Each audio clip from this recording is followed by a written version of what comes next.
Right now at 11 on First Coast News, fatal encounter. It's the local crime thrust into the national spotlight. Police say a complaint over loud music escalates to a teen shot and killed. Tonight, a First Coast News special report at 11:15. What we've just learned about the suspect's whereabouts in the hours before the shooting, and looking ahead, could the stand your ground law come into play? First Coast News at 11 starts now. This is First Coast News at 11. First for you. Now, a First Coast News special presentation. Fatal Encounter. Here are Joy Purdy and Heather Crawford. Good evening, everyone, and welcome. The First Coast and Florida in the national spotlight for a controversial case. A 17-year-old shot and killed, and police say it all started with a complaint over loud music. Here's a live look tonight at where it began, the Gate gas station at Southside and Bay Meadows. We are learning new details tonight about what the suspect was doing in the hours before the shooting. We're also looking ahead to how Florida's Stand Your Ground law could come into play. First, though, let's get you up to speed with a timeline of the case. Here's Ken Amaro. Friday, November 23rd, police were called to a shooting at the Gate gas station located at Bay Meadows Road and Southside Boulevard. Several teenagers were in a red SUV when a gas station customer complained about their loud music. That led to a verbal confrontation and ended with the suspect firing several rounds into the SUV, killing one of the passengers. First Coast News staffers say it was obvious by the crime scene that the circumstances were unique. Saturday, November 24th, 45-year-old Michael Dunn is arrested at his Brevard County condominium on a warrant from Duval County. He is charged with the death of 17-year-old Jordan Davis, who was revealed to be a student at Wilson High School. Sunday, November 25th, our reporter, Michelle Quesada, was the only journalist in Satellite Beach as the Dunn family gathered to pray in the backyard of their home. Monday, November 26th, our cameras were there as Dunn makes a court appearance in Brevard County, where his attorney declared that he fired shots into the vehicle because he felt threatened. While the Jacksonville Sheriff's Office detailed the shooting and said the teenager was not armed and that Dunn was in Jacksonville to attend his son's wedding, Tuesday, November 27th, the suspect, Dunn, is extradited from Brevard County to the Duval County Jail on charges of murder and attempted murder. And for the first time, Dunn's attorney contradicts JSO and claims the teens were armed with a shotgun. Wednesday, November 28th, Michael Dunn waives his first court appearance and is being kept in the Duval County pretrial detention facility without bond. Well, tonight we are learning more about the events leading up to that fatal encounter. We are taking an in-depth look tonight at the two people who we are now hearing so much about. New tonight, we have confirmed this is where Michael Dunn spent part of Friday before stopping at the gas station. He attended his son's wedding and reception here at Winterbourne on the St. Johns in Clay County. His attorney says Dunn and his girlfriend had left the reception early on their way back to their Jacksonville hotel room to take care of their puppy. On the way, they stopped here at the Gate gas station at Southside and Bay Meadows, where Dunn's girlfriend went inside to get a bottle of wine. And that's when he ended up parked next to the SUV with Jordan Davis and three of his friends. Here's what we know about Dunn. The 45-year-old father of three is a software developer who lives in Satellite Beach. According to his attorney, Robin Lemonitis, he has a concealed gun permit, is very well trained in firearms and knowledgeable about guns, and is a member of the National Rifle Association. According to her, he frequently goes to a range to target shoot. Lemonitis says Dunn's grandparents gave him his first rifle when he was in 3rd grade to shoot squirrels in their backyard in Wisconsin. Dunn graduated from Marathon High School in the Keys and decided not to attend a traditional college. Instead, he went to computer technical school in California, and according to his attorney, rose quickly through the ranks working for various companies. His attorney describes him as a low-key, private man. His daughter Rebecca says her father loves boating, riding motorcycles, and is a licensed pilot. Good father.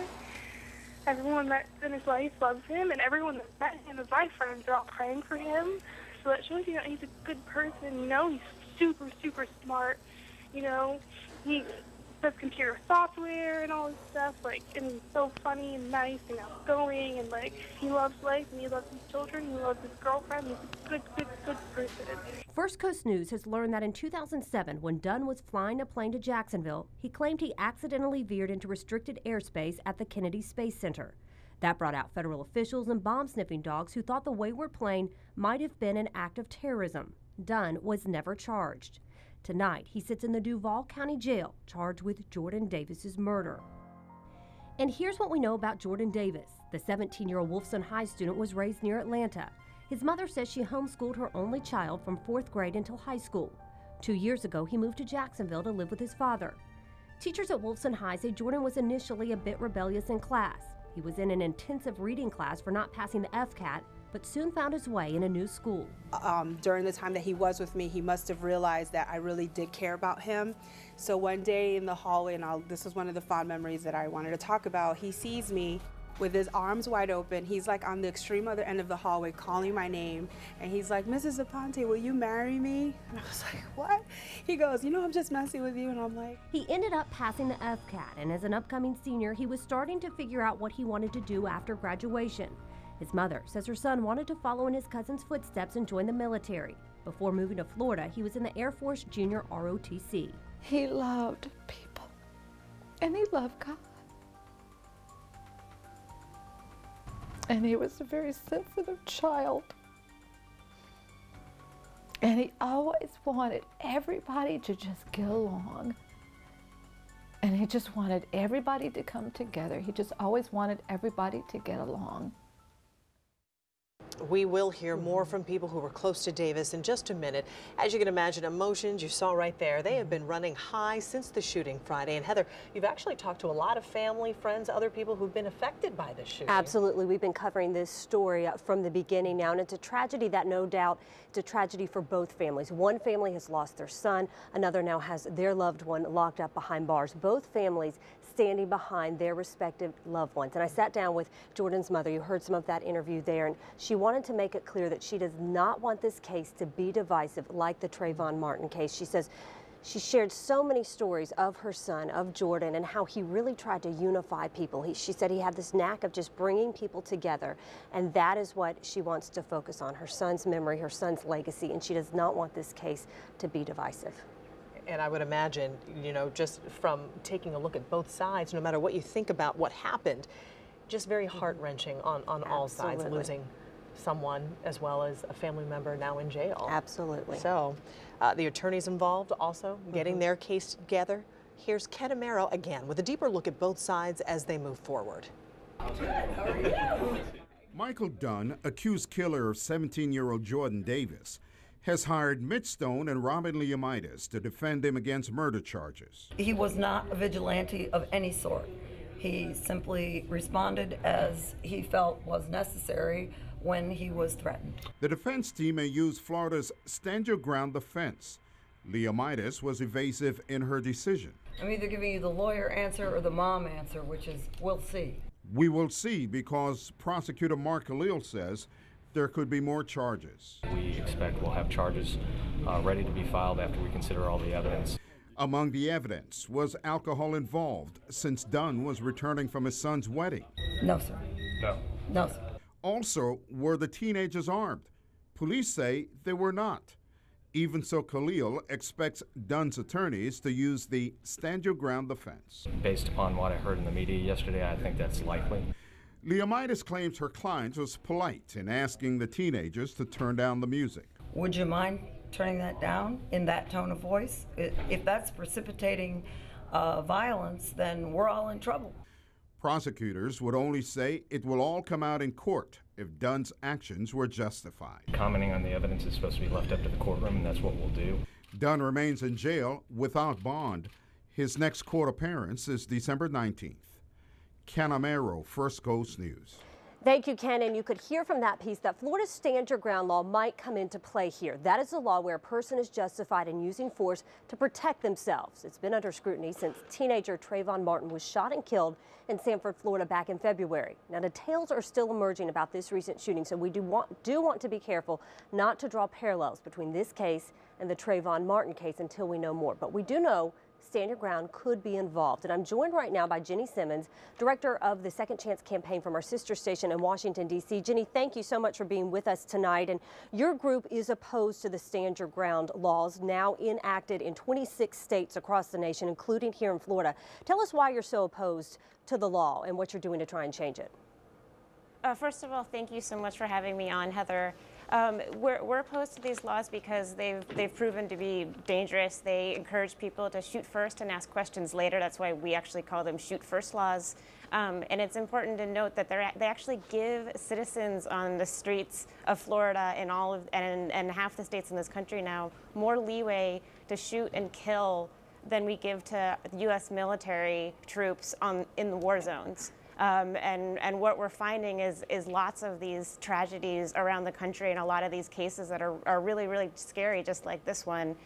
In Florida, in 2005, right after the law was passed, there was a case of two neighbors fighting with each other over how much garbage they could put on the edge of their at the curb, and they got into a fight, and one of the neighbors shot the other one first in the chest and then again in the stomach, and no charges. The man who was shot was unarmed, no charges, no arrest, because he said he was standing his ground, that he felt threatened. Other cases and Jenny, what is your group doing to try and change the law? Florida was the first one in the nation that actually enacted the Stand Your Ground law. What are you all doing to try and repeal it? We're raising awareness about the dangers of these laws. We're raising awareness about new studies that have come out that show that regardless of the intention of these laws, very clearly when you look at the studies, they're increasing homicide rates and they're not deterring violent crime. So we're helping to mobilize people. We're working with civil rights groups, the NAACP, National Urban League, Vote Vets, and we're looking to help introduce reform, help lawmakers and support them introducing reform legislation around the country.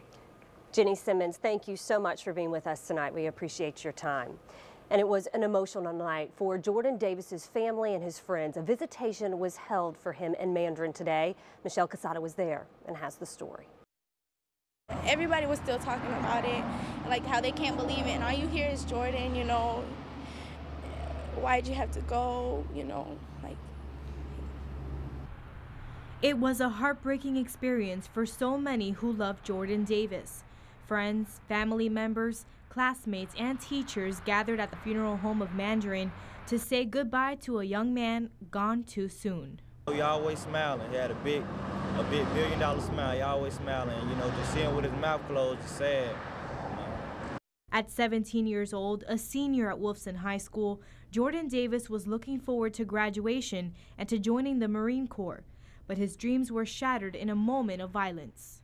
It's hard to see somebody else's child, anybody's child laying in a casket, over loud music. It's senseless.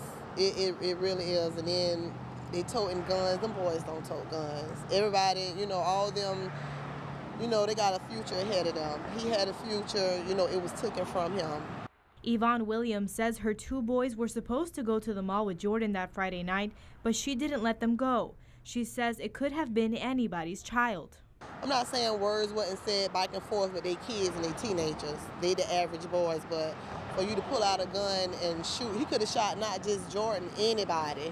One of Jordan's teachers says she shared memories about the teen with his mother and says that despite how hard this is for the entire family, they are finding strength.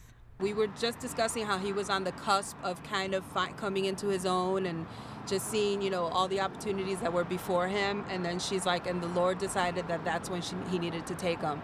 And she's like, I don't know what his greater purpose is, but obviously he needed him up there more than he needed him here.